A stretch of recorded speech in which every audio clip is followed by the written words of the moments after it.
supervise Paris et Toulon. On est très heureux de vous accueillir avec Margaret Seraghi, à qui je passerai la parole juste après, donc, qui est à ma droite et qui est la directrice du site de Camondo Méditerranée depuis l'ouverture et qui pilote ce lieu et ce projet avec beaucoup de talent et d'engagement. Donc, j'en profite pour la remercier.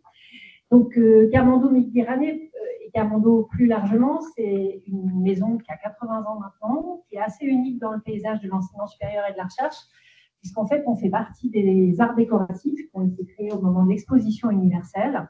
Et donc, il y a à la fois cette dimension de formation, avec maintenant donc, une école et deux sites à Paris, historique boulevard Raspail, et plus récemment aussi à Chalucet, et aussi des musées, notamment le musée des arts décoratifs et le musée Missine de Camondo. Et je vous dis tout ça parce qu'en fait, ça donne à l'école une coloration particulière qui est vraiment dans une dimension d'héritage culturel, de transmission, de savoir-faire, et c'est vraiment l'ADN de l'école et on y est très attaché. Et tous les étudiants qu'on a accueillis là récemment, qui ont fait leur rentrée, voilà, vous allez pouvoir bénéficier de cet héritage et puis continuer à l'amplifier, à augmenter la sédimentation au fil des années. Donc, quand on a mis en place Camondo Méditerranée, mais Margaret en parle plus que moi, puisqu'elle a connu vraiment toute l'histoire, hein. En tout cas, le projet, c'était vraiment que ce soit un lieu qui soit contextualisé. Et la mise en place de la conférence qui nous réunit aujourd'hui, c'est vraiment l'emblème de cette dimension-là. Il s'agissait pour nous vraiment de réfléchir à qu'est-ce que c'est une école sur son territoire, comment on réfléchit par rapport aux acteurs, par rapport à l'environnement, par rapport aux matériaux, etc. Et quand on a eu un échange informel avec Marc Bayard, on s'est dit, il m'a parlé de son beau laboratoire, hein, avec un nom qui est magnifique, enfin, je lui laisserai en parler.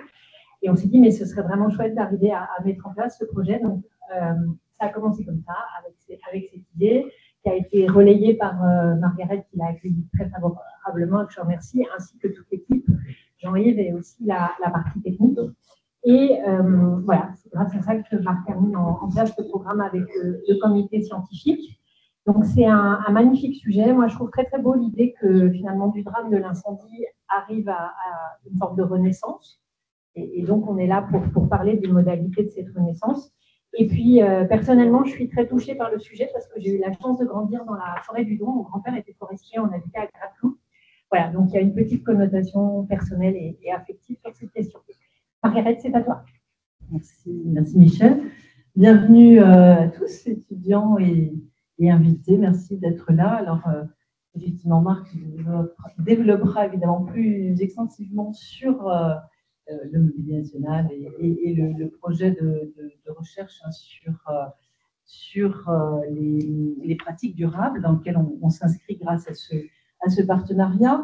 Je ne refais pas toute la courte histoire de l'école Camondo Méditerranée, mais peut-être ce qui est assez singulier, alors pour l'avoir vécu en direct, c'est le changement de décor et de contexte entre une école parisienne et voilà, ce que j'ai toujours aux étudiants, c'est un peu Louis XIV, l'histoire de France, mais très, très, très centralisé, et de venir s'installer en région, en territoire, où il se passe plein de choses et où les dynamiques sont finalement très fortes, les liens se nouent rapidement et l'environnement est très, très favorable. Alors, c'est vrai qu'on est arrivé pour l'installation Camondo Méditerranée avec une envie très, très forte de s'inscrire dans des problématiques de développement éco-responsable.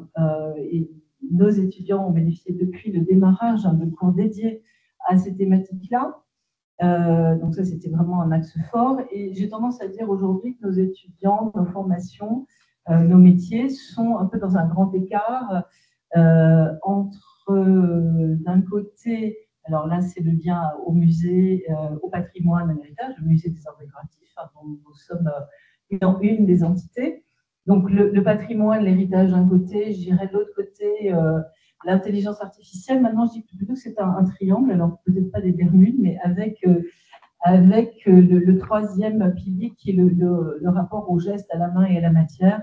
Et je pense que nos étudiants ne me contradiraient pas de dire qu'ils ont un grand appétit de fabrication et de contact avec la matière. Donc dans ce triangle-là, effectivement, c'est la première étape d'un partenariat autour d'un très très joli mot Alors, c'est deux mots, il y a deux mots, un mot et un complément, une expression très belle que Marc a inventée, donc les gisements involontaires.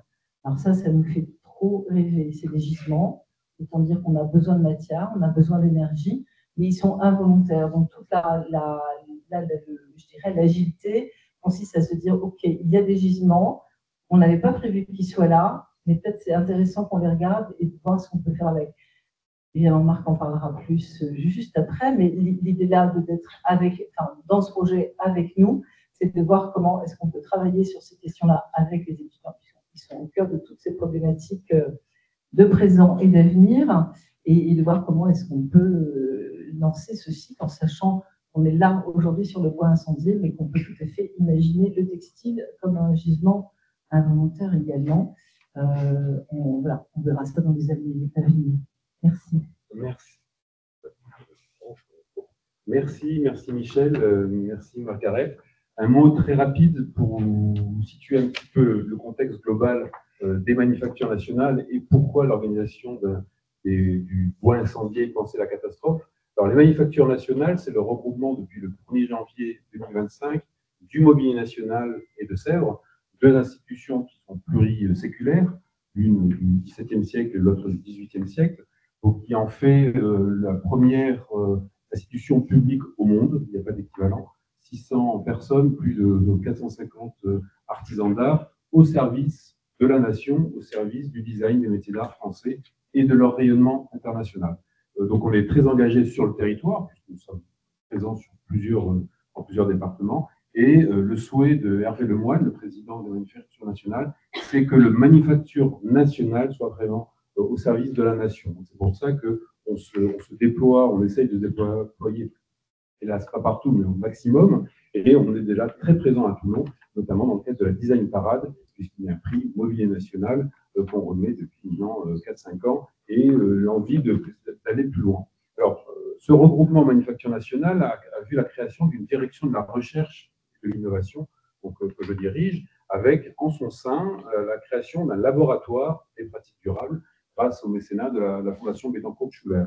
Et ce laboratoire des pratiques durables, comme son nom l'indique, c'est essayer de s'approprier des sujets de design, des sujets de métiers d'art, et d'être à la fois prospectif et toujours être dans les pieds dans la réalité. Puisque nous sommes institutions certes pluricentenaires, mais qui ont des missions extrêmement précises. C'est meubler les palais de la République, c'est former, c'est créer, c'est transmettre. Ce sont autant d'objectifs qui ont une perspective très lointaine dans le passé, mais aussi très lointaine dans l'avenir. Et donc, être pratique durable, c'est penser tous ces éléments-là. Et du coup, au sein du laboratoire, on essaye de porter des sujets de longue haleine. Alors, ça peut être des sujets comme la laine, la relocalisation de la production de la laine en France, ça peut être la question du lin, ça peut être la question des gisements volontaires ou involontaires. Et comme nous tous, on est tous traumatisés par les incendies d'été, surtout moi étant aussi de Méditerranée, et de faire d'un choc d'en faire une force. J'aime bien cette esthétique du retournement de la chaussette. La négatif, essayer de penser le positif. Et c'est un petit peu ce retournement de la chaussette qui nous anime aujourd'hui avec, je dirais, un retournement de la chaussette en deux moments, partir d'un constat, d'un traumatisme, l'incendie, qu'est-ce que c'est, d'où ça vient, quelles sont les problématiques, parce que tous les incendies ne se valent pas, vous allez le découvrir, et à partir de ce constat, de ce moment passé, est-ce que ça peut devenir une forme de richesse, un gisement. La notion de gisement involontaire, elle est contradictoire, parce qu'un gisement, on peut se dire que c'est quelque chose de voulu, on le cherche. Là, c'est des choses que l'on subit dans un premier temps, et comment on va essayer d'en faire une force, et comment on va en faire un objet de création. Et c'est pour ça que le faire dans une école comme l'école Camondo, dans une école de la jeunesse, ça permet aussi d'être dans la prospective et dans l'avenir. Donc, on va décomposer cet après-midi en deux moments, et on va commencer avec une modération faite par Nicolas Rizzo, qu'on se connaît depuis bien longtemps, puisqu'on se connaît depuis l'époque de l'INMA, qu'il a dirigé, co-dirigé, Et maintenant, il dirige le centre d'art de Lioul, qui va présenter Mano Alto, et qui va mettre en scène les différents intervenants. Alors, dernière chose, je remercie le comité scientifique, dont vous avez les noms, mais aussi la direction, mais surtout ceux qui ont travaillé, c'est les deux présidents de séance, Nicolas Rizzo et Fabrice Pincin, qui vont animer. Et surtout, n'hésitez pas à poser des questions. Il y a des moments, évidemment,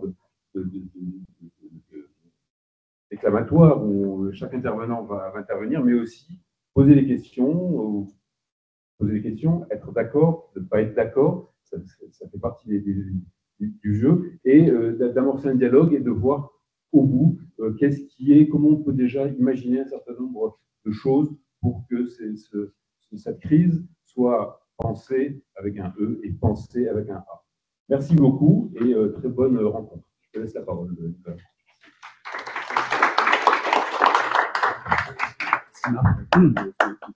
Bravo, merci, bonjour à toutes et à tous. C'est parfait, Marc, parce que c'était exactement cette ligne-là que vous voulez introduire cette première table ronde sur qu'est-ce que, d'abord sur les termes, hein, on parle de bois incendié, de penser la catastrophe, et avant même de la pensée P-A-N-S-E-R, il faut voir la pensée P-E-N-U-S-E-R. Et la pensée, ça veut dire connaître les origines de cette catastrophe, l'origine des matériaux. Quand on parle de bois incendié, de quoi on parle? D'où vient ce bois? D'une forêt, évidemment, de plusieurs forêts. En l'occurrence, d'une forêt spécifique qu'on va étudier plus précisément avec 4 personnalités très qualifiées, que je vais avoir le plaisir, on a le plaisir d'avoir avec nous aujourd'hui. Christine Amran, qui est maire de Colobrières, bonjour Madame Amran, bienvenue. Je peux vous accueillir. Voilà. Christine Amran, on m'entend bien, c'est bon? Christine Amran, qui est maire de Colobrières depuis 2001, qui est présidente du syndicat qui est vice-présidente du département du Var, évidemment, je ne vais pas tout dénoncer, mais quand même. Vice-présidente aussi de la communauté de communes Méditerranée, portée mort depuis 2013, présidente du syndicat mixte du massif des morts, des missions et des actions depuis 2014. Je le dis, c'est important quand même, parce que vice-présidente de l'association des communes forestières du Var, évidemment, et présidente du COPIL Natura 2000, massif des morts. Je parle de cette forêt, la forêt des morts, qui est une forêt unique, endémique, enfin, unique parce que sublime, voire même totémique, j'ai envie de dire. Je vais appeler aussi Jean-Laurent Félizia. Merci, Jean-Laurent Félizia, qui est aussi, alors, une personnalité évidemment hautement qualifiée pour ce sujet. Comment vous définir, M. Félizia? On va dire paysagiste, naturaliste, chef jardinier, premier chef jardinier du domaine du Rayol, un fabuleux jardin, que si vous ne le connaissez pas, il faut que vous le connaissiez. Président de Forêt Modèle de Provence, c'est une association, une structure, une organisation dont on parlerait, parce qu'on a très envie de savoir pourquoi ça consiste, justement. Vous dirigez aussi une entreprise de paysagisme, mouvement et paysage, et vous êtes spécialiste du biome méditerranéen, et c'est dynamique du vivant avec un grand V, c'est important. Donc, je le disais, une forêt endémique, unique, enfin totémique, parce que moi aussi, alors je suis varois d'origine, je suis très attaché à cette forêt des morts, forêt du Don, enfin ce massif des morts, cette forêt qui est sublime, avec des espèces spécifiques, qui est peuplée évidemment pas que d'humains, peuplée de plein d'espèces, mais notamment d'humains et blessés, meurtris, dévastés par ces mêmes humains. Et donc, je le disais, il faut pour penser la catastrophe et éventuellement la penser, encore faut-il bien la comprendre, mieux l'appréhender. Donc, cette catastrophe, c'est cet incendie rémanent, ces incendies de plus en plus violents, rapides, meurtriers. Et donc, hélas, on va essayer de faire dans cette première table ronde, c'est de comprendre de quoi on parle lorsqu'on parle d'incendie forestier, notamment dans cette forêt des morts. Quelles sont ses origines, ses spécificités de ces incendies, au pluriel, puisqu'ils sont rémanents. Quels sont ses effets sur un territoire? Et on va essayer de dresser un état d'idée de la situation de ces crises successives, de ces réalités de terrain, avec deux acteurs de terrain éminents, comprendre la structure, la singularité, faire émerger un peu la traçabilité de cet incendie forestier, particulièrement celui de la forêt des morts, comprendre aussi évidemment dans un deuxième temps, avec 2 chercheurs éminents, que sont Michel Ventier et Toussaint Barbogne, comprendre également les connaissances, les acquis. Bienvenue Michel. Oui, voilà, on va commencer comme ça. Comprendre les connaissances, les acquis, l'état des connaissances, des acquis, des ressources. Bonjour Toussaint, qui nous vient de Corse, je vais le présenter. Issu de vos travaux de recherche, à vous deux, avec des vues de surplomb et de recul aussi, à la fois historique et peut-être prospectif, sur Michel Ventier, sur en fait, sur la gestion de la forêt, on va dire, la croissance, la décroissance, et donc c'est ce qui serait ça, et Toussaint Barbogne sur notamment la chimie, la spécificité de quand un bois brûle, qu'est-ce que ça génère. On va essayer de comprendre le bois, d'où vient ce bois de la forêt, ce territoire, pour bien comprendre le contexte dans lequel on est, et puis ensuite donner des pistes, évidemment, amener aux pistes pour penser PAN, SER, ces blessures. Cette catastrophe. Alors, je vais commencer par vous, Christine. Comment les luttes de terrain affrontent cela depuis des années? Quelles actions votre syndicat peut nous expliquer? Qu'est-ce que ce syndicat mixte de la forêt des morts? Qu'est-ce que vous mettez en place pour gérer, affronter ces incendies et pour y faire face? Peut-être présenter le syndicat dans une. Oui, alors attendez, on a, voilà, 1, 2, marche. Oui. Oui. Voilà. Merci. Juste pour préciser les règles, c'est bon? Oui. 10 minutes à peu près par participant, c'est court, hein, pour un sujet aussi vaste. Puis après, 10 minutes par intervention, et puis après, un dialogue croisé, des échanges avec la salle. Merci d'abord, merci de l'invitation. C'est un grand honneur pour moi d'être là. Un grand honneur pour moi d'être là, surtout quand il y a autant de jeunesse. Donc, c'est ça, c'est ce qui m'importe à moi de transmettre. J'ai toujours été très proche de la jeunesse, et encore plus dans un environnement que je ne connais pas. Donc, je voudrais bien un petit peu. Je suis donc, comme vous, madame, native des Morts, à Colombrières, moi. Donc, pour ceux qui ne me connaissent pas, donc, un très grand territoire, une très grosse commune, une commune d'11 000 hectares, quand on la compare, elle est plus grande que Paris, donc, et 2000 habitants. Donc, on a une très antérieurement et de très grosse culture forestière. Transmission de valeurs, transmission de. Et avec tout un environnement castanicole, donc la châtaigne, le liège, donc tout ce qui était le pin, les scieries, l'exploitation forestière. Malheureusement, donc, oui, il y a eu donc une déprise agricole et puis les gens sont partis travailler ailleurs, donc la forêt, elle n'a plus été exploitée depuis les années 50-60, ce qui fait qu'aujourd'hui, on a des feux, des incendies de forêt, et particulièrement le dernier, donc, qui est parti de Gonfaron, et qui a abouti au plan de la Tour.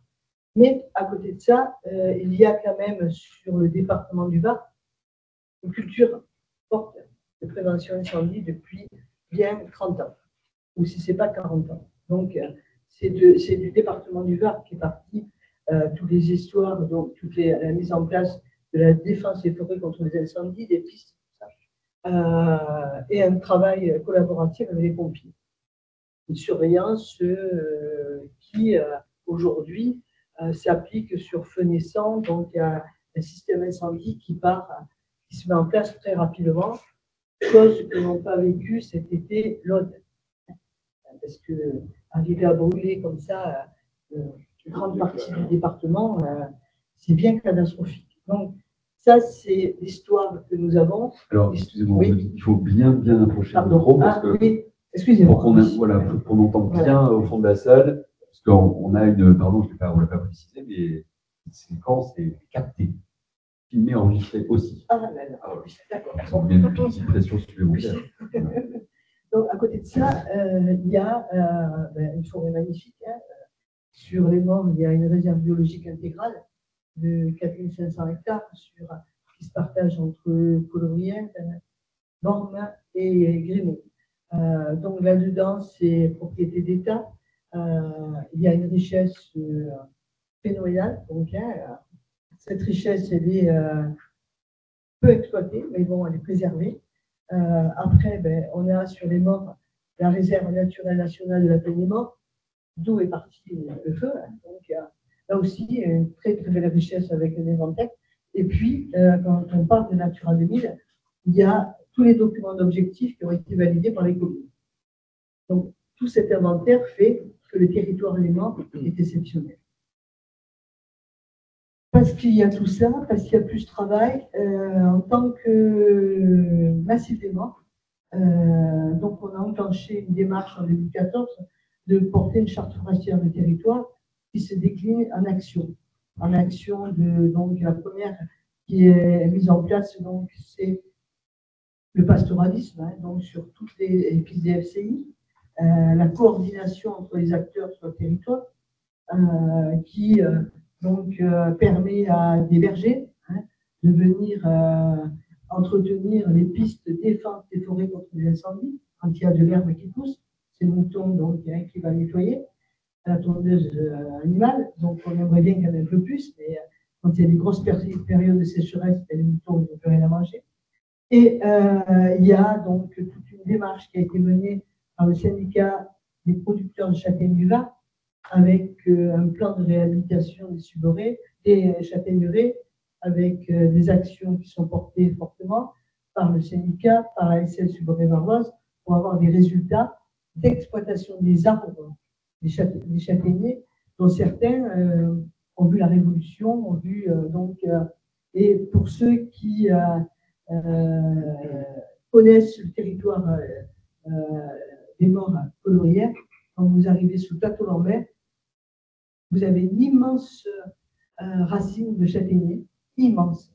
Donc ce châtaignier a brûlé en 90, mais les racines, on a su les préserver, enfin, les agents de l'ONF ont su la préserver pour montrer donc sa dimension et pour montrer surtout son histoire. Il se dit que Madame de Sévigné venait là, donc à l'époque-là, à l'ombre des châtaigniers.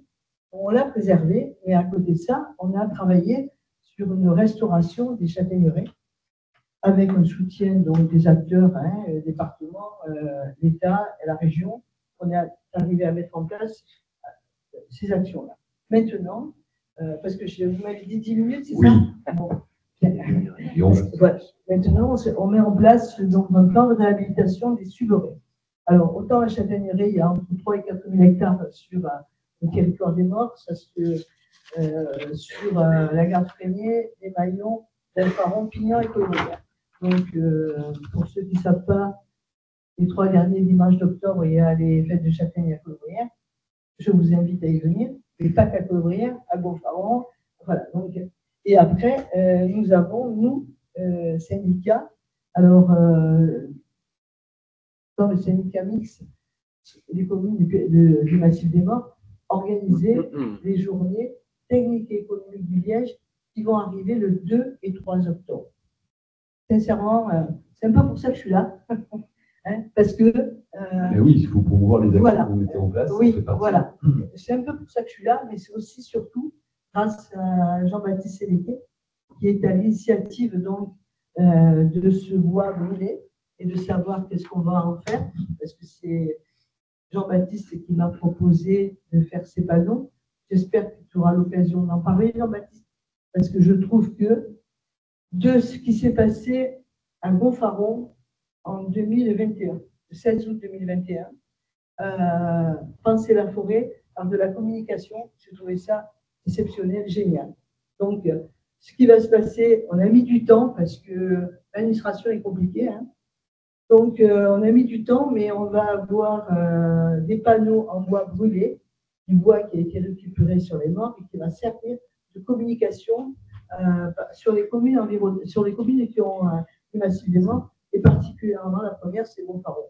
Donc, avec un panneau, avec une information, alors, ça choque, mais c'est fait pour, parce que c'est fait pour qu'il y ait une prise de conscience, effectivement, qu'il y a danger, qu'il y a la forêt, qu'il y a le feu qui est là.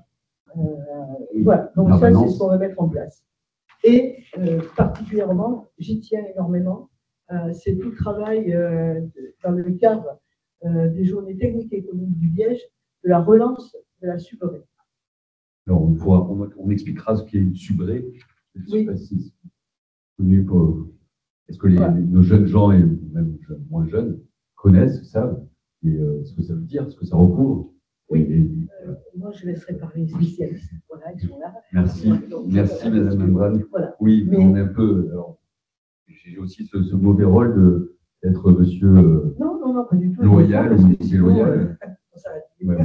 Merci beaucoup. Voilà. Mais on va faire la transition avec Jean-Laurent Félizia, justement, qui connaît bien ce massif des morts aussi, à travers son action et à travers ses missions, à travers son engagement militant, on peut le dire, hein, et notamment à travers cet organisme Forêt Modèle de Provence.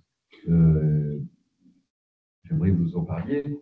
À quoi ça sert, qu'est-ce que ça fait, et pourquoi cette appellation d'ailleurs. Et puis, évidemment, vous nous donniez un état de connaissance de ces crises en tant que naturaliste. Vous êtes un spécialiste de cette forêt, notamment, pas seulement. Comment on peut comprendre et faire face à cette gestion des incendies et peut-être préparer, faire en sorte qu'à terme, on ait de moins en moins de bois incendiés, ou en tout cas qu'on puisse déjà pouvoir utiliser ce bois incendié qui est déjà à notre disposition, mais qui n'en est pas forcément de plus en plus. Voilà. C'est-à-dire, en gros, les impacts en termes de déforestation aussi. Ça fait beaucoup de choses. Hein. Oui. En 10 minutes, on peut traiter du sujet. Mais en tout cas, ce qui est plaisant, c'est qu'effectivement, le débat soit ouvert et qu'on puisse après, par vos questions et tout ce que nos échanges auront pu soulever chez vous comme interrogation, suscitera comme question et donc nous permettra aussi d'avancer sur ce pansement sur la catastrophe. C'est bizarre, hein, je ne suis pas très d'accord avec le titre, en fait. Mais c'est normal de jeter un pavé dans la mare quand il s'agit des thèmes entre l'incendie. Allons-y. D'abord parce que, avant de revenir sur Forêt Modèle de Provence, qui est la raison pour laquelle cette association est présente aujourd'hui au travers de quelques acteurs qui participeront à la table ronde d'après, et moi en tant que secrétaire général. Je ne suis pas sûr que ce soit une catastrophe, en fait. Et tant pis si je me risque à le dire, parce que l'expérience vécue au Jardin du Rayol, et donc la rencontre avec Gilles Clément, et les pyro-paysages, c'est-à-dire ces paysages qui ont vocation à évoluer avec le feu, m'ont amené à être moins dans l'émotion, plus dans la compréhension de cette dynamique du vivant. Et donc, essayer d'amoindrir en fait le choc de cette émotion et de dire à celles et ceux qui restent encore sous ce choc émotionnel parce que la forêt brûle, que finalement, elle a toujours brûlé et elle brûlera encore. Et que quand elle brûle, elle n'est pas morte. Bien évidemment, et ça, Michel tout à l'heure en parlera, cette question de la fréquence du passage du feu fait que, oui, il peut y avoir une dégradation de la diversité biologique, une altération de la faune, de la vie microbienne du sol et de tant de composantes de cette forêt. Et en réalité, qu'on soit dans le matorral chilien, le fine-bush sud-africain, le bush australien, le chaparral californien, la garrigue ou le maquis, le feu a toujours été là pour apporter une régénération et donc une ouverture des milieux, créant ainsi de la biodiversité. Quand on est à l'échelle du climax, c'est rare de nos jours, puisqu'il y a très peu de forêts climatiques en Occident, en tout cas pas à ma connaissance, peut-être quelques bribes quand il y a des réserves biologiques intégrales, et encore, il y en a plus dans l'hémisphère austral. La diversité n'est pas la même que sur une pelouse qui redémarre après qu'une garrigue ait été impactée par le feu. Alors quand je dis ça, ça ne veut pas dire que je suis pyromane. Hein. Ça ne veut pas dire non plus que quand ça brûlait à Gonfaron, je regardais de loin en me disant « Waouh, la classe !» Non, pas du tout, je vous rassure. Parce qu'il y a aussi la question de l'entomofaune, c'est-à-dire les insectes, la vifaune, les oiseaux, qui ne sont pas dans la même dynamique. Mais en réalité, ce qui nous fait nous confronter à la problématique du feu, c'est notre échelle de temps à nous par rapport à l'échelle du temps, du vivant et à l'espace, que ce vivant conquiert tous les jours, sans qu'on le voie, dessous, dessus.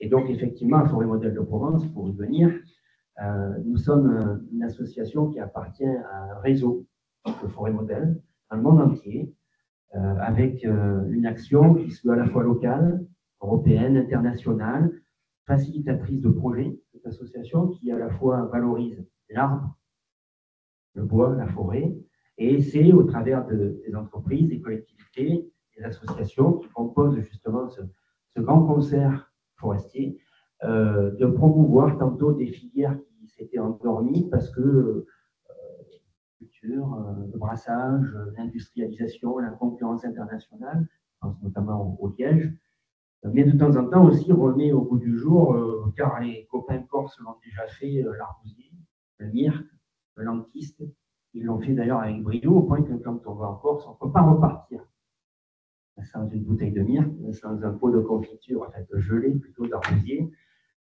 Tout ça parce qu'effectivement, il y a encore un lien viscéral à ce vivant, quand nous avons quelque part pris des options plus urbaines.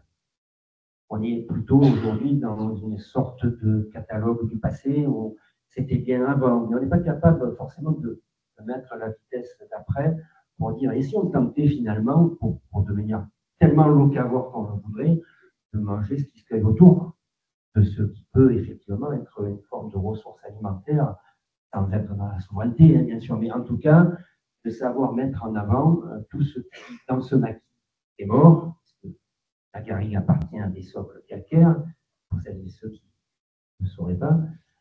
Dans ce maquis, il y a effectivement de quoi boire, de quoi manger, et de quoi nourrir aussi une économie locale. Et c'est en cela que Forêt Modèle de Provence, avec des artistes aussi, que l'art est une passerelle pour justement vulgariser avec ce qui est inconnu. Hein. Vous savez, cet étranger, quelquefois, est stigmatisé. Quand on ne connaît pas ce qu'il y a en face, et la forêt des morts, elle s'appelle Mauro parce qu'elle était sombre. Et qu'au loin du rivage, ces vaisseaux qui voulaient s'en approcher trouvaient que c'était tellement sombre que ça pouvait être hostile. Ce n'est pas du tout en lien avec les Mauresques. Mauro, c'est sombre. Donc, il n'y a rien de sombre. Quand le feu est passé, il y a toujours un sursaut. Bien sûr, l'échelle de temps pour que ce sursaut donne lieu à une pelouse, puis un maquis à fruits tissés, puis une suberée ou une pinède de pain d'Alep. C'est du temps, et ce temps-là, il nous échappe. C'est quoi une suberée? C'est quoi une forêt modèle? On va laisser le suspense, en fait. La suberée, on dira. Et un forêt modèle, c'est quoi? Il n'y a pas de modèle de forêt. C'est une association, et effectivement, ce sont des collectivités, des entreprises qui, ensemble, créent les conditions pour la mettre en valeur, cette forêt, et trouver au travers de cette forêt des ressources dont s'emparent d'ailleurs la plupart des acteurs économiques du territoire. L'idée, c'est d'organiser de façon la plus durable, soutenable, c'est ça, et vertueuse, une organisation de la forêt, une gestion de la forêt collective. De ses ressources, c'est surtout ça. Tout en ne laissant pas pour compte des sujets qui sont d'ordre capital.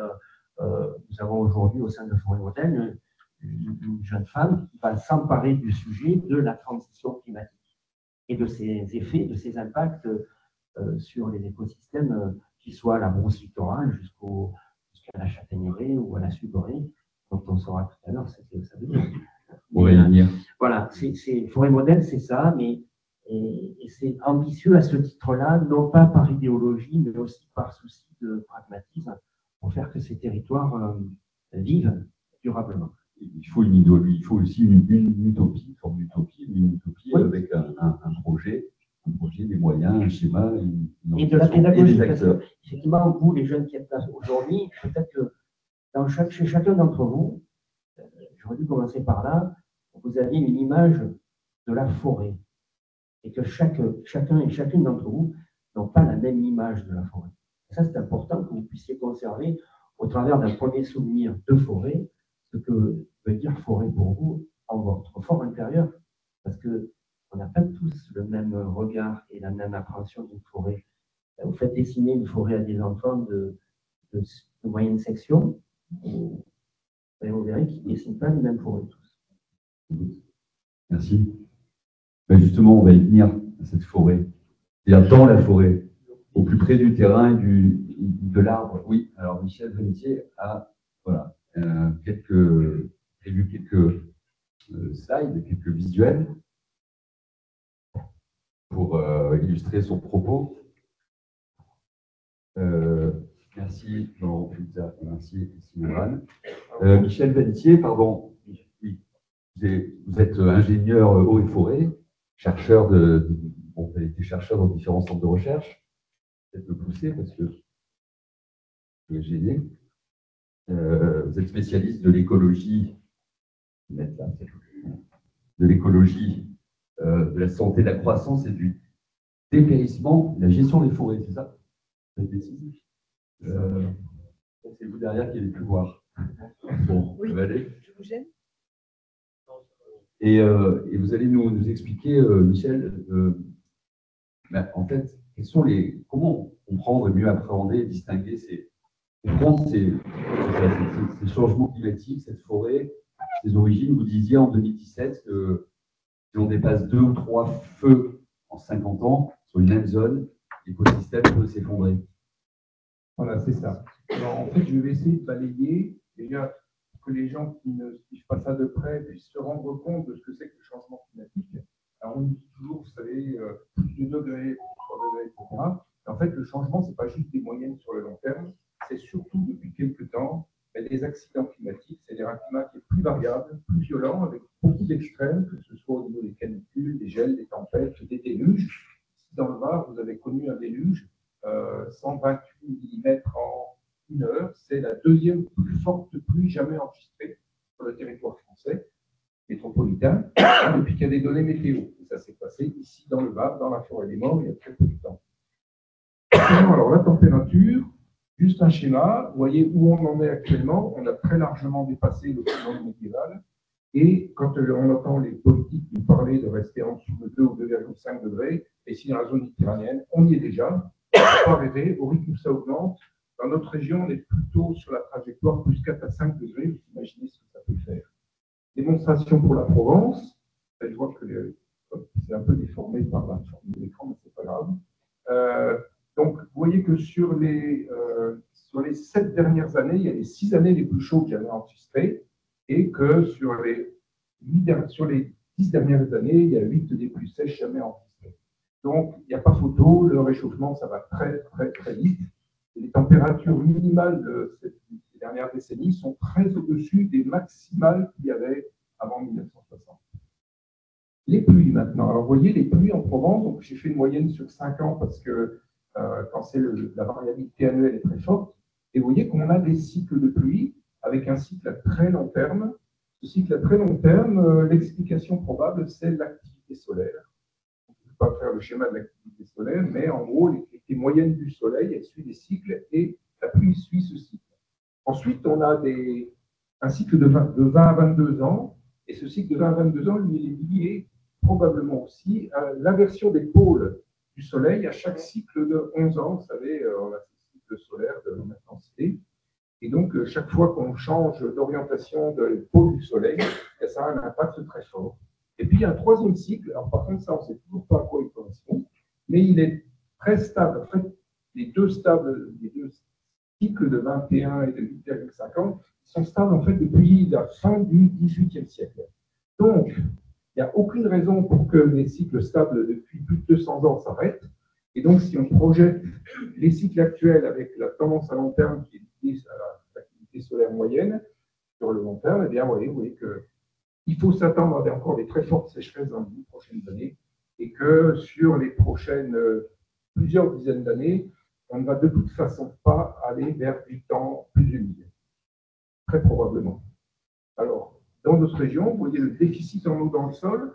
Donc, par rapport, c'est la dérive de la réserve en eau du sol. Et avec notre région, c'est la plus touchée sur toute la France en ce qui concerne le déficit d'eau dans le sol. Donc, tout ça, ça va évidemment avoir des impacts sur la santé des végétaux, vous voyez, sur tous les aspects que je vais vous passer très rapidement. Ici, vous avez l'état de santé des 4 espèces qui représentent à elles seules plus de 80% de la forêt méditerranéenne française. Donc, chêne vert, chêne décent, chêne blanc, donc pas d'alerte en sud-est. Ce qui est en bleu, c'est des arbres en bonne santé, actuellement. Ce qui est en vert, c'est les arbres moyennement en bonne santé, c'est entre 20 et 39% de déficit foliaire. Et tout ce qui est en ton chaud, ben, c'est les arbres qui ont plus de 40% de déficit foliaire. Vous voyez qu'il y en a beaucoup qui sont plutôt entre 50 et 60%. Ce qui veut dire que les forêts de notre région, en gros, il n'y en a quasiment plus qu'une seule qui supporte bien. Alors, ça se traduit par de la mortalité, par des dépérissements, comme ici, on a des chaînes qui sont dépérissantes, mais aussi beaucoup d'espèces du sous-bois, et dans le massif des Maures, très touché, on a une mortalité massive sur le chêne liège. Ici, vous avez par exemple un versant entier de chêne liège qui a dépéri dans les années précédentes.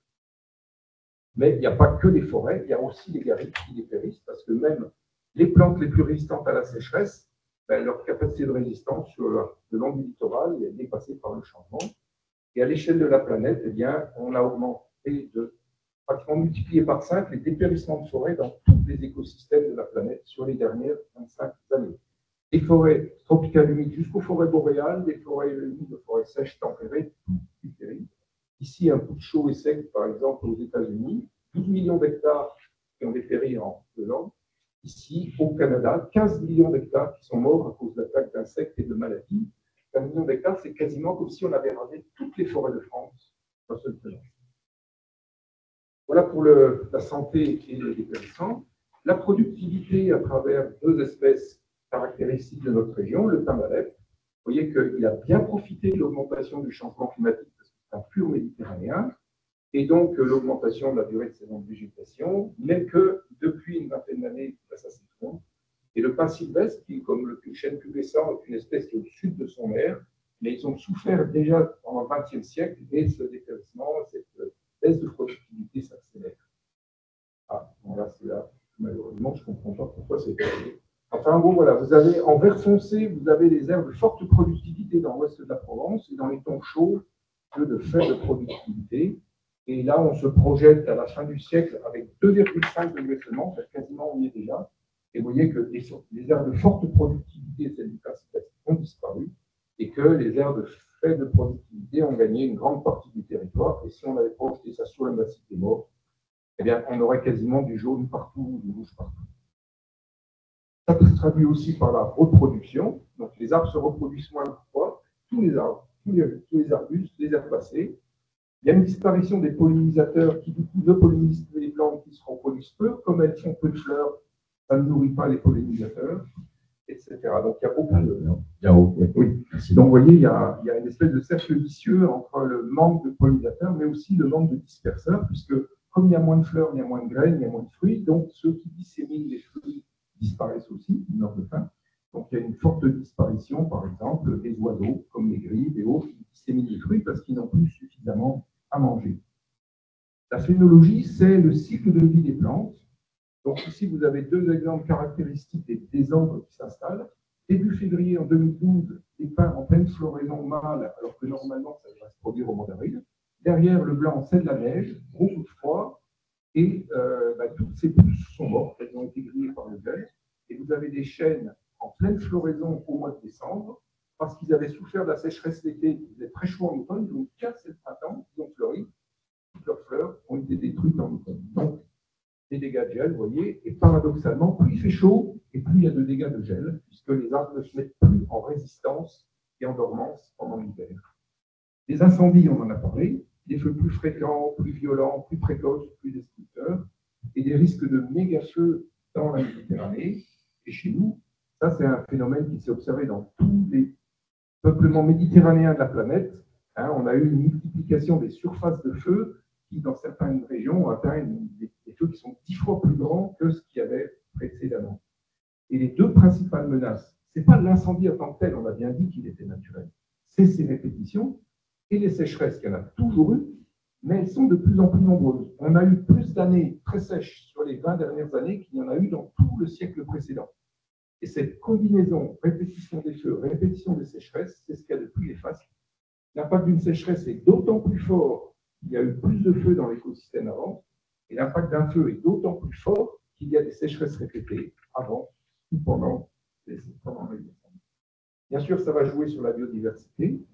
Un résultat juste pour montrer. Vous avez à droite le suivi sur des placettes permanentes sur 10 ans. Vous voyez qu'en seulement 10 ans, les plantes mésophiles qui ont besoin le plus d'humidité et de fraîcheur ont très fortement diminué. Vous voyez, avec des taux de dépérissement qui vont jusqu'à plus de 50%. Et par contre, les espèces qui risquent mieux à la sécheresse à gauche, qui ont pris la place. Mais malgré tout, malgré ce remplacement, on a perdu pratiquement 15% des espèces dans nos placettes permanentes sur 10 ans. La biodiversité, on en a parlé. Alors, juste un chiffre pour l'illustrer. Dans 1 gramme d'humus forestier, il peut y avoir plus d'espèces qu'il n'y a de mammifères d'espèces de mammifères sur toute la Terre. Jusqu'à 1 milliard de bactéries et 4000 espèces. Voilà. Puis il y a des champignons, il y a des protozoaires, il y a des invertébrés. Dans 1 mètre carré d'humus forestier, il peut y avoir 1000 espèces d'invertébrés, alors qu'il y a 830 espèces de vertébrés sur toute l'Europe. Donc, vous voyez, le sol, c'est vraiment un point clé.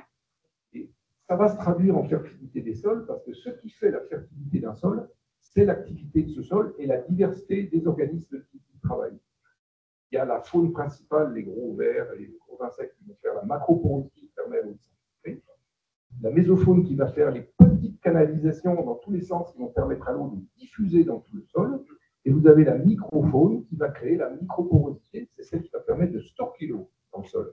Donc, c'est toutes les échelles de la vie du sol. Et pour les agrégats, pas détaillé, mais c'est pareil, les agrégats, c'est les déjections de tous ces animaux qui vont concentrer l'activité biologique et qui vont résister à l'érosion, qui vont résister au tassement. Et plus il y a d'activité, plus ça résiste. Et pour vous dire, puisqu'on parlait de comment se reconstitue la richesse de la forêt, vous avez ici, dans des placettes qui n'ont pas brûlé depuis 200 ans, vous voyez qu'il y a beaucoup plus de matière organique, mais vous voyez qu'elle est concentrée sur les 5 premiers centimètres, c'est-à-dire extrêmement vulnérable à l'érosion et au feu. Et qu'est-ce que vous voyez en dessous de 5 cm? Vous voyez qu'en 200 ans après le dernier feu, on a reconstitué un petit stock de matière organique qui n'est même pas celui d'une forêt qui n'a pas brûlé depuis 50 ans sur les 5 premiers centimètres. Donc, ça veut dire qu'il faut plusieurs centaines d'années, 300, 400 ans probablement, pour reconstituer un vrai sol riche dans une zone méditerranéenne dégradée. Et ça va se traduire, c'est ce qu'on disait. Vous voyez que s'il y a eu une récurrence des incendies, c'est une récurrence des sécheresses, et s'il y a 4 sécheresses d'affilée, la première, la deuxième, la troisième, ça va plus ou moins résister, ou plus ou moins être résilient, suivant qu'il y a eu beaucoup d'incendies avant. Mais à la 4e, ça va s'effondrer.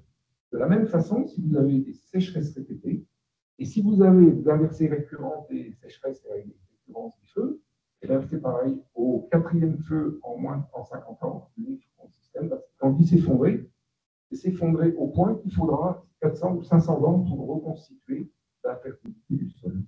Voilà. Et c'est ce qui fait, c'est pas le feu en tant que tel, c'est pas la sécheresse en tant que tel, c'est la combinaison de la répétition des feux et des sécheresses qui va dégrader l'écosystème. Voilà. Ça va se traduire en bilan carbone, bien sûr, puisque moins la forêt produit, plus il y a de feu, il y a d'érosion, moins il y a de carbone, et le carbone, c'est le carburant du sol. Et maintenant, les solutions en 2 mots. Alors, oui. Voilà, on va y venir, on en discutera. Cette forêt, non, on a bien compris qu'une forêt était un immense écosystème avec une approche systémique par définition. Il y a des milliers d'individus, d'organismes qui cohabitent, et donc nous, on en fait partie aussi. Donc, l'impact de l'humain, évidemment, dans cette forêt est prépondérant. Et la forêt des morts, qu'est-ce qu'elle a de particulier juste? C'est quoi sa singularité? C'est quoi sa spécificité? Comment on peut la catégoriser? Et pourquoi elle est aussi vulnérable? Alors, il faut juste savoir. Juste pour recontextualiser. J'entendais tout à l'heure, forêt, totémique, je ne sais pas quel mot. C'est moi qui ai utilisé ça, mais. La forêt des morts est une forêt 100% artificielle, créée de toutes mains quasiment par l'homme. Le chêne-liège, c'est une espèce qui était présente, on en a des traces dans les charbons de bois, etc., mais à très très faible quantité. Le pin maritime qui occupait tout le massif avant que la cochenille, le parasite qui a tué 95% du pin du massif des morts, c'était entièrement aussi, elle était présente, on en trouve des traces, mais là aussi très peu. Cette forêt, elle a été plantée, les pins, les chênes-lièges ont été développés par l'homme pour des raisons économiques. Et puis cette forêt, elle était exploitée, on exploitait les bruyères pour le balai, on exploitait la litière pour l'engrais dans les champs, on faisait pâturer les cochons à la glandée pour bouffer les en automne, etc. Donc c'est une forêt qui était complètement artificialisée et pour qu'elle ne brûle pas artificialisée. Pour pour qu'elle ne brûle pas en les grands feux, les gens faisaient ce qu'on appelle de l'écobuage, c'est très régulièrement, tous les 6, 7, 8 ans, et ben, ils mettaient le feu en fin ou en début de printemps, quand c'était encore bien humide, pour nettoyer le sous-bois, parce que pour aller d'un pin à un autre, pour récolter la résine, pour aller d'un chêne-liège à l'autre, pour récolter le liège, ben, il ne fallait pas traverser les forêts de quelques coteaux, hein, sinon on aurait plus de temps. Donc cette forêt était très artificialisée. Parce qu'elle n'est plus exploitée, parce que l'agriculture a disparu, parce qu'il n'y a plus de filière économique, elle se densifie. Or, c'est là que j'en viens, la quantité de feuilles que peut porter un écosystème est strictement proportionnelle à l'eau disponible. Comme il y a de moins en moins d'eau disponible, et qu'il y en aura encore de moins en moins entre la chaleur et les pluies qu'on attend, eh bien, il faut éclaircir cette forêt. Alors éclaircir, ça veut dire éclaircir les peuplements denses, ou éclaircir les sous-bois, ou comme les faire du sylvo-pastoraliste en mettant des animaux pour les broussailler, ou exploiter les arbousiers en débroussaillant des grands pare-feux là où il y a plein d'arbousiers pour pouvoir les récolter pour en tirer une valeur économique, exploiter le bois qui a brûlé, et pour ça faire des dégagements, etc. Et donc, il faut les rajeunir, parce que les arbres, c'est comme les humains. Qui est-ce qui est mort pendant le Covid? C'est les personnes de plus de 80 ans, 80%. Et bien, les arbres, qui est-ce qui dépérit le plus, qui est-ce qui a le plus de mal à se remettre après une sécheresse? C'est les vieux arbres. Donc, il faut rajeunir la forêt, il faut la régénérer, et il faut la diversifier, parce que la forêt des morts, là où il n'y a presque que du chêne-liège, comme le chêne-liège est en train de dépérir, je n'ai pas donné les chiffres de l'étude qu'on a faite avec la stagiaire qu'on a embauchée à Forêt Modèle de France, mais les résultats sont assez désastreux. Il y a une grande partie des chênes-lièges qui manquent entre 40 et 60% de leur feuillage, voire 70%. Il y a énormément de mortalité. Il y a des endroits, sur nos places hectares, on a perdu 90% des arbres sur les 20 dernières années, vous voyez. Donc, cette forêt, il va falloir la transformer, il va falloir la diversifier. Miser sur les espèces dont on peut tirer des choses, sur l'arbousier, sur les pistachiers, sur les arbres de Montpellier. Revenir aussi peut-être aux espèces qui étaient naturelles, dominantes à l'origine, comme le chêne vert, par exemple, qui est beaucoup plus résistant à la sécheresse, là où le chêne-liège a été étendu. Pourquoi on a étendu le chêne-liège trop sec, trop chaud, avec du mauvais sol?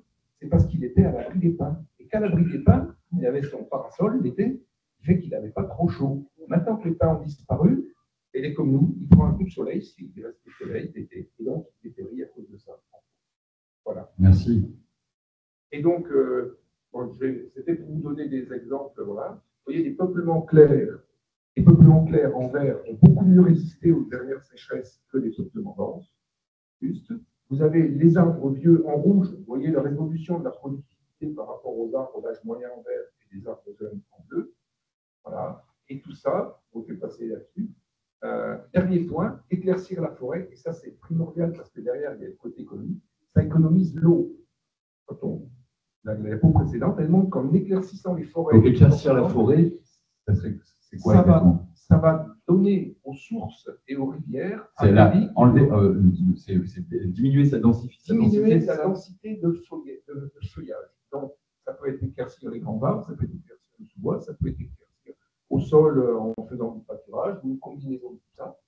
Et on a montré, parce qu'on vient de publier un article en forêt méditerranéenne, une étude qui a été faite donc en Catalogne, qui a un climat très proche de chez nous, et on a montré qu'en éclaircissant ces forêts, on pouvait redonner un surcroît de débit des sources, des nappes phréatiques et des rivières qui allait jusqu'à 30-40%.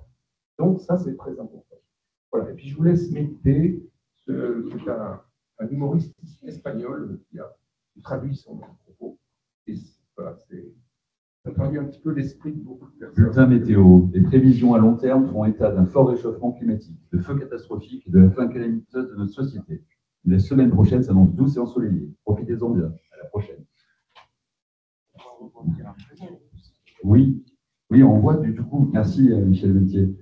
Ça, ce sont des potentiels de régénérescence, donc on voit bien que c'est l'abandon, l'immobilisme, la non-action qui fait que, et donc c'est à travers, on le comprend bien, des activités agricoles, artisanales, économiques, créatives, aussi de design autour des métiers d'art, que pourraient mieux se gérer et être de façon plus pérenne et vertueuse. Et un petit point, nos forêts, et en particulier celle-ci. Vous imaginez qu'il y a des millions d'arbres pas seulement ici dans le Nord, mais dans l'ensemble des forêts méditerranéennes et de France, qui sont en train de dépérir et de mourir, hein, si on les récoltait et si on se mettait à éclaircir les forêts, si on éclaircissait bien les forêts, ça veut dire qu'on pourrait procurer énormément d'emplois.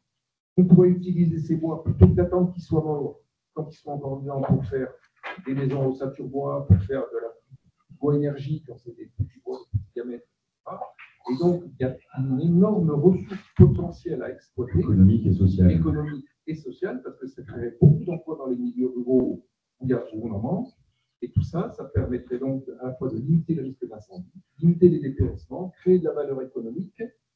Et du développement local. Et il n'y a pas que les grands arbres, il y a tous les petits arbres qu'on a étudiés à Forêt-Modèle, donc il y a les arburiers, il y a tous ces bois, entre guillemets, qui peuvent très bien être valorisés, notamment pour les petits bois de façon artistique. Oui, c'est vrai qu'on focalise sur le chêne-liège qui est totémique, parce que le chêne-liège, c'est le symbole magnifique. Alors, moi, je trouve, mais il ne faut pas oublier les autres. Il ne faut pas oublier que comme il y a des endroits où on sait qu'il va disparaître, oui. Hein, c'est pas sur lui qu'il faut compter, il faut prévoir la forêt de demain, et avant Forêt de qu'il ait demain. disparu, le valoriser et ensuite trouver les espèces qui vont pouvoir le remplacer pour qu'on ait toujours de la forêt. Merci beaucoup. Forêt de demain, il faut qu'on s'y attelle justement. Et avant de passer à la deuxième table ronde, vous vouliez rebondir, M. Philippe? Oui. C'est le dernier débat avec Michel. Quand j'entends, en fait, c'est un débat qui est de l'ordre du contradictoire. C'est-à-dire qu'un piège carbone, c'est quand même du bois qui reste dans la forêt. Ce n'est pas du bois qu'on extrait. On veut aujourd'hui piéger le carbone. Si on devait aujourd'hui éclaircir les forêts, ça voudrait dire qu'à un moment donné, on se coupe aussi de ces variétés, de ces souches qui peuvent résister. Michel l'a dit, avec notre collègue Alice, on a vu que le chêne-liège n'était plus celui d'il y a 50 ans. C'est plus ces grandes tiges verticales, magnifiques, rigoureuses, mais c'est des CP. Un CP, c'est un départ à plusieurs troncs. Donc il y a une adaptation de la physionomie, de la morphologie de l'arbre. Et moi, je suis agacé, parce qu'on veut toujours, sous l'angle de l'artificialisation, dire qu'on va pouvoir faire quelque chose pour éviter aux forêts de disparaître. Et en fait, elles ne disparaissent pas, elles évoluent. Oui. Et ça, c'est quelque chose que l'être humain a du mal à accepter. Il ne faut pas aller à l'encontre de son évolution. Non, c'est l'ordre des choses qu'effectivement... Il faut l'accompagner. Voilà, et tout à l'heure, Michel l'a dit aussi, ça pourrait être artificiel parce qu'on a souvent agrégé de nouvelles espèces. C'est étonnant, enfin. Mais elles sont toutes comme ça. Parce que les forêts ont vécu avec les introductions de l'ère à la fois agricole et de ce déplacement nomade des populations qui, à chaque fois qu'on ait des graines, et malencontreusement quelquefois aussi sur leur audace, des graines de plantes, et comme ça, sur les voies romaines, ça a été même le plus beau symbole. Et donc, oui, effectivement, les forêts évoluent. Et alors, et après, on ne va pas en être plus mari. C'est comme ça. Le pin maritime, il faut les connaître, après 56, a morflé parce que le Massucopus est arrivé et il a décimé 85%. Et c'est comme ça. Et en ce moment, c'est le pin parasol qui est en train de se faire dézinguer, pardonnez-moi l'expression, par la cloche tortue. Donc peut-être que demain, Pamplonne ne sera plus, Gicaron ne sera plus la carte postale avec ses pins parasols. Et alors, c'est comme ça, supplantera une autre espèce parce qu'à chaque fois, on s'accroche à des cartes postales. Regardez le charançon du palmier. Et alors, chaque paysage se superpose à un autre paysage. On doit être outillé pour gérer. Et c'est là qu'il faudrait sortir du transfert émotionnel. Quand un arbre disparaît, ce n'est pas nous qui mourrons. C'est l'image qu'on s'en fait au travers de notre émotion. Et si on était simplement l'égal de l'arbre dans un phénomène de dialogue biologique, tranquille. Voilà. Et effectivement, vivrait au fil du temps avec l'état de la forêt telle qu'elle est. Merci beaucoup. Une élévation poétique, mais en même temps, mais clairement, oui, poétique, au sens de nous, quand j'ai utilisé le terme totémique, il y avait une forme de poésie aussi, mais c'est important. La poésie, ce n'est pas du tout irréel, hein. Au contraire, c'est le réel.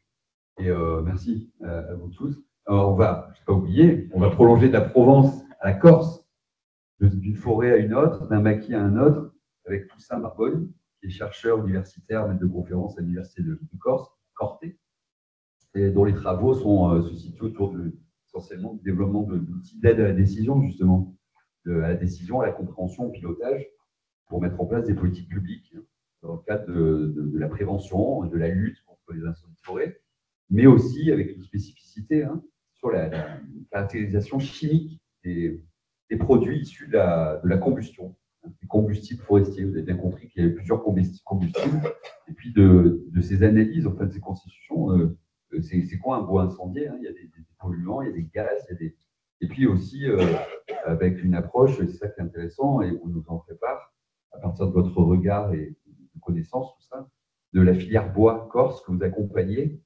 dans une approche innovante, c'est-à-dire acteurs, matériaux recyclés, matériaux nouveaux, ça c'est hyper important, hybrides, biosourcés, dérivés, et ça nous permettra de basculer vers la prochaine table ronde. Tout ça, comment vous pouvez, à partir de vos travaux, apporter un regard sur cette question alors du bois incendié? Qu'est-ce qu'on y trouve dans ce bois? C'est quoi? On n'a toujours pas dit, d'ailleurs, on n'a pas expliqué ce qu'était une subrée, mais c'est pas grave, ça va être pour vous tout ça. Parce que vous finissez avec une approche globale et insulaire. En tout cas, je vais essayer. Merci.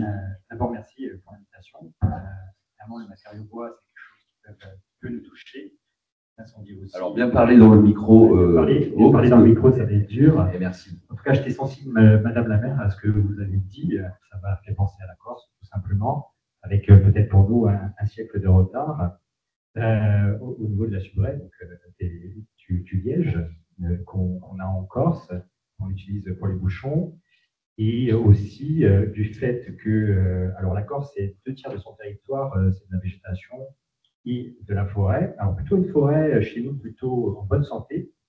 Les dernières études ont montré qu'elle était plutôt en bonne santé, avec 2 petits bémols. Le premier, c'est qu'il n'y a plus de feu en Corse. Et s'il n'y a plus de feu, malheureusement, le combustible augmente.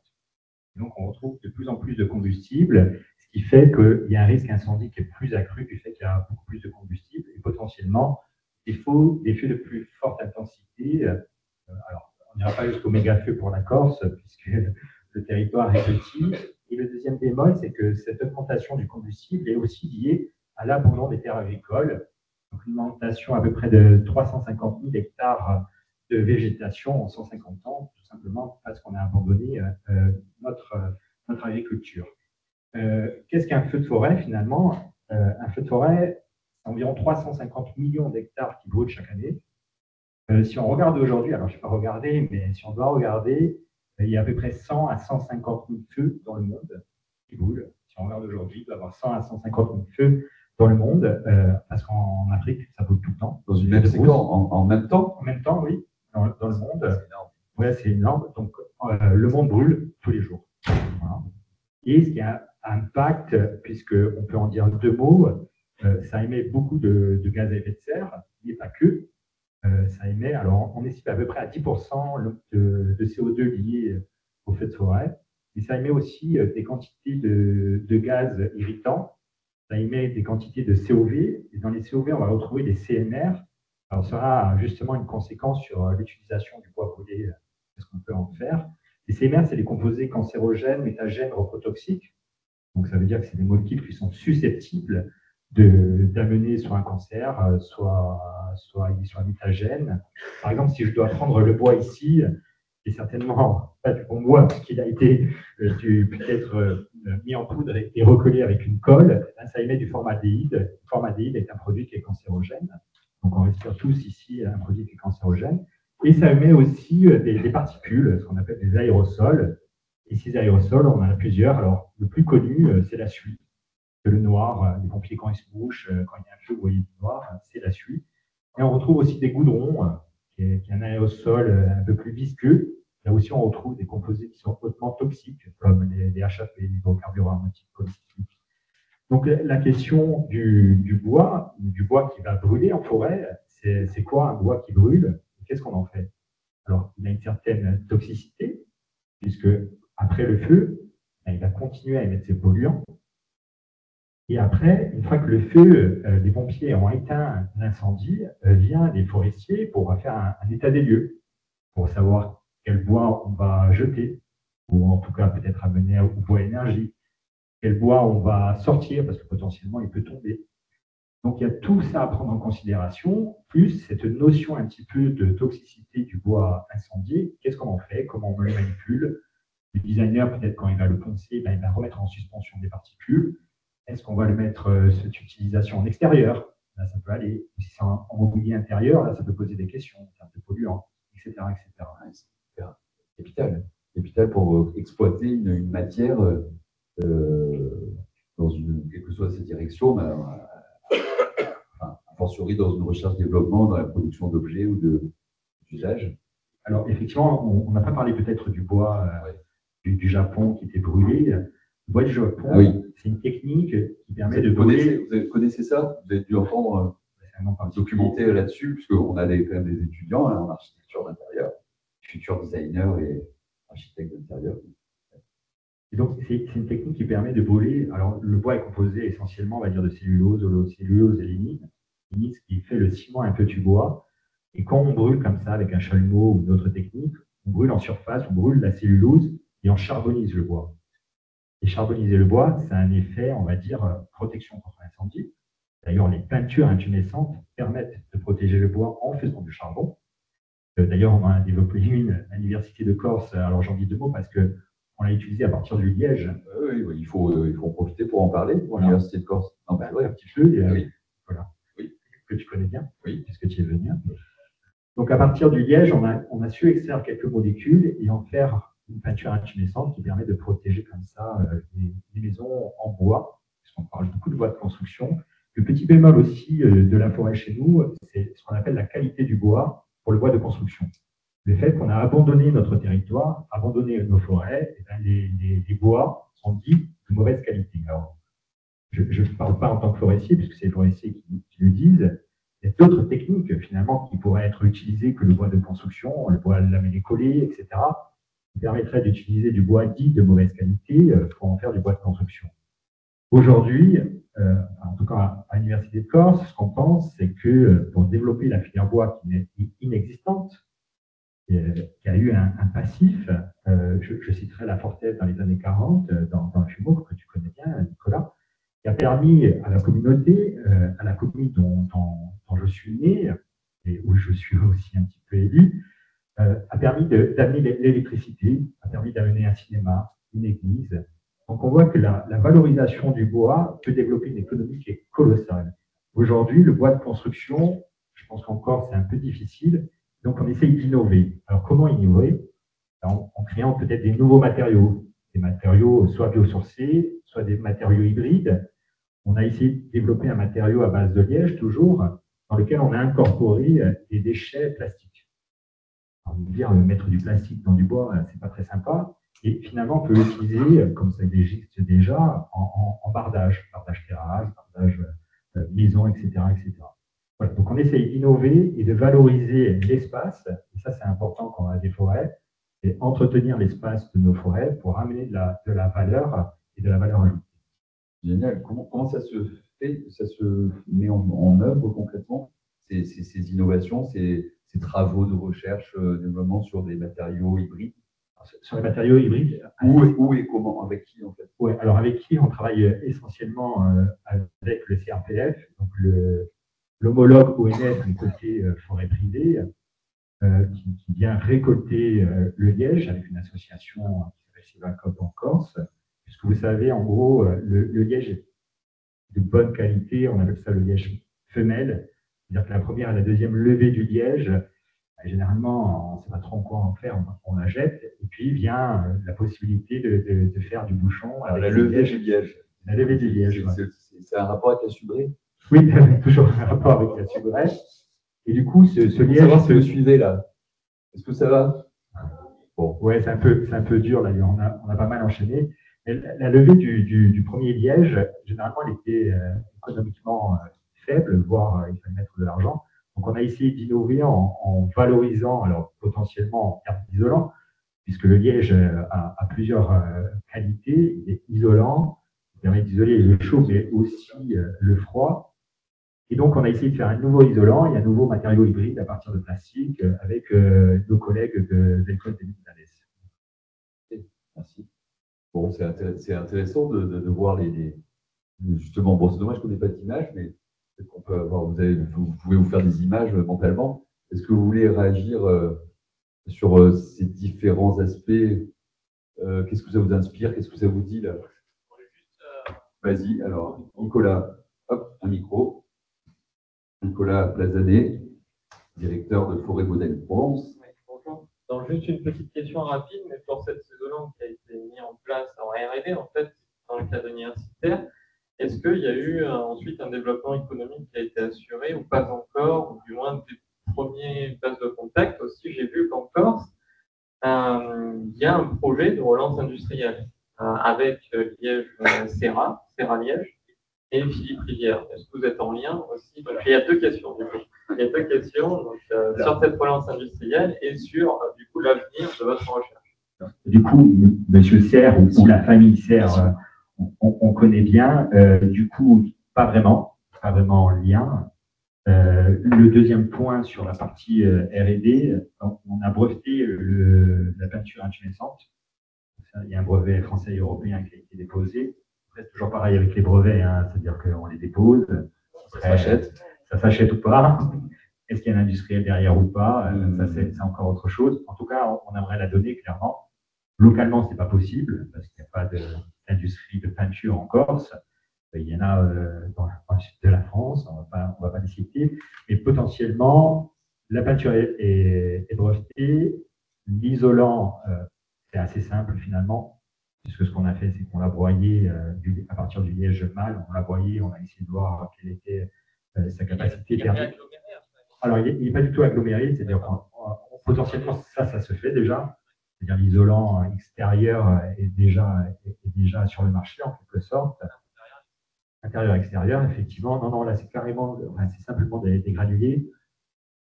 Comme on a un petit prisme autour de l'incendie, de la sécurité incendie, on a regardé un petit peu comme quand on tripe de la paille, on dit que ça ne brûle pas. Donc, ce n'est pas tout à fait vrai, puisque ça fait une espèce de feu couvant et que potentiellement, ça peut mettre le feu à la maison. Donc, on a regardé comment se comportait le liège lorsqu'on mettait une source de chaleur assez forte, assez représentative de ce que peut avoir un feu de forêt. Pour donner un chiffre, c'est 50 kW par mètre carré. Bon, ça peut paraître pas grand. Enfin, on ne peut pas imaginer ce que c'est, mais en gros, on ne peut pas rester devant. Et la propriété du liège, du fait que c'est un isolant, c'est-à-dire qu'il est composé essentiellement de vide, c'est-à-dire d'air, et là, c'est un isolant de base, il a plutôt bien résisté au feu. Après, on a comparé avec des rouleaux de liège qu'on retrouve notamment fabriqués par les Portugais. Ça, par contre, ça brûle super bien. Après, on l'a comparé à la ouate de cellulose, parce que la ouate de cellulose, on dit souvent, c'est biosourcé, c'est du papier recyclé. La grosse problématique du biosourcé dans ce papier, dans la ouate de cellulose, c'est qu'on met un retardateur de flamme qui est potentiellement très toxique.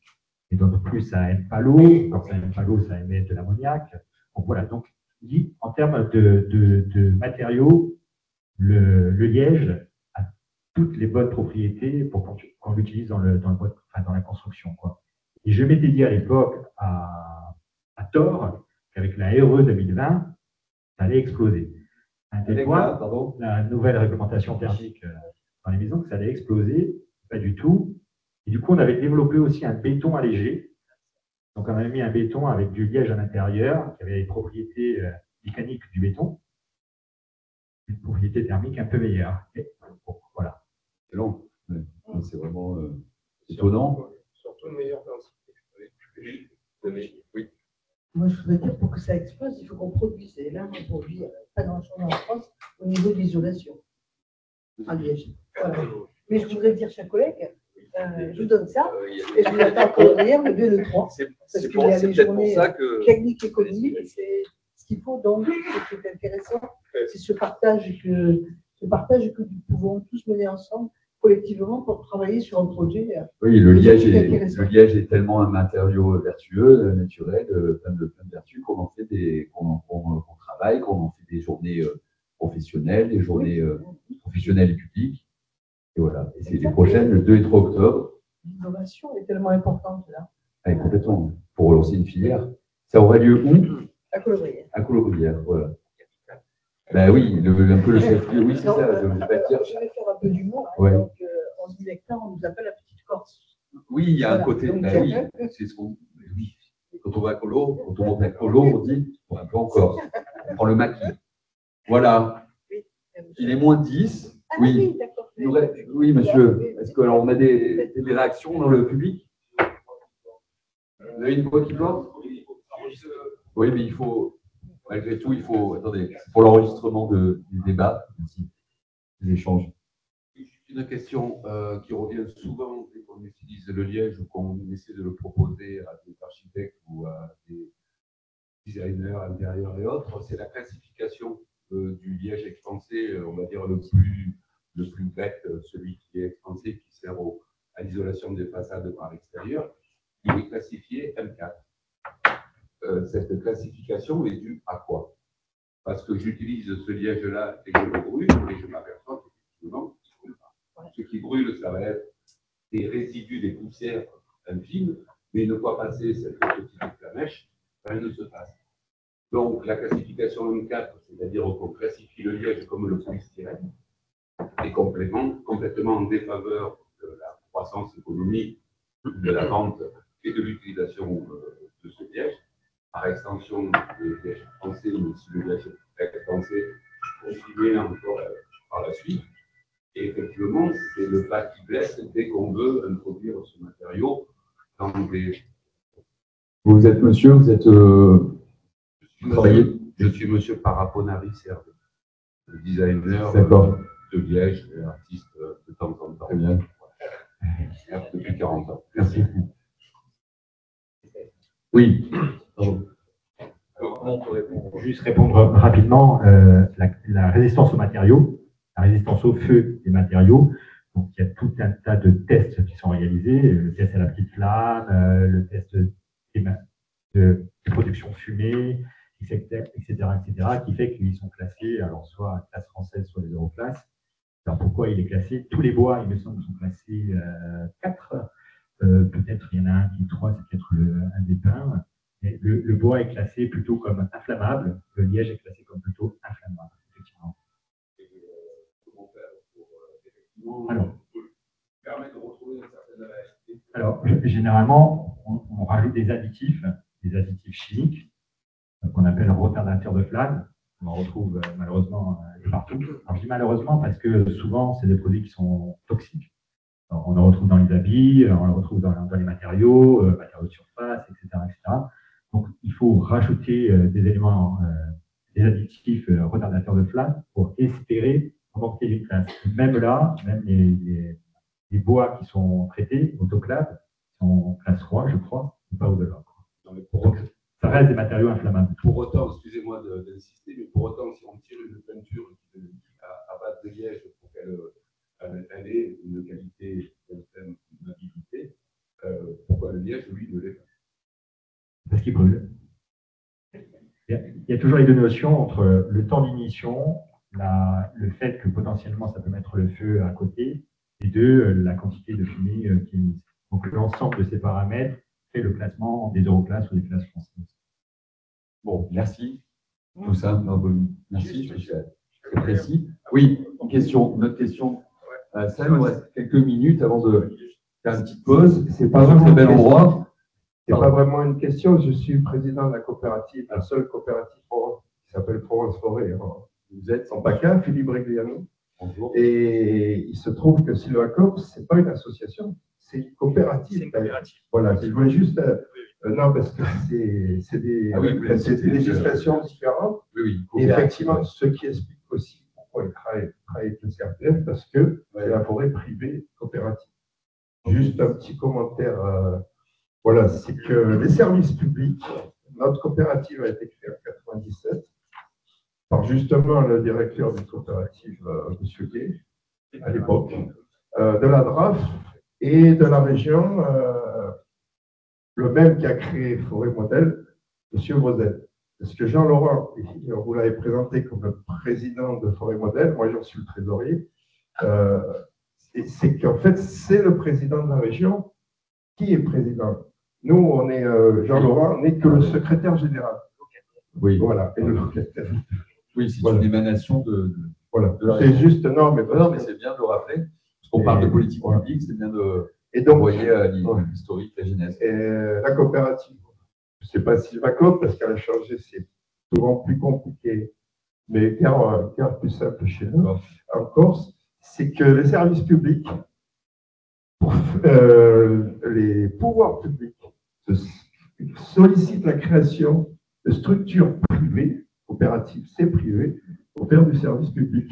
Et après, quand tous ceux qui l'ont créé sont à la retraite, et bien après, les aides, ils ne savent même plus pourquoi ils ont créé ça. Voilà. Merci de votre témoignage. Merci. Oui, M. Fézia, vous vouliez préciser quelque chose sur le liège, mais après, on va en finir. On va revenir parce que.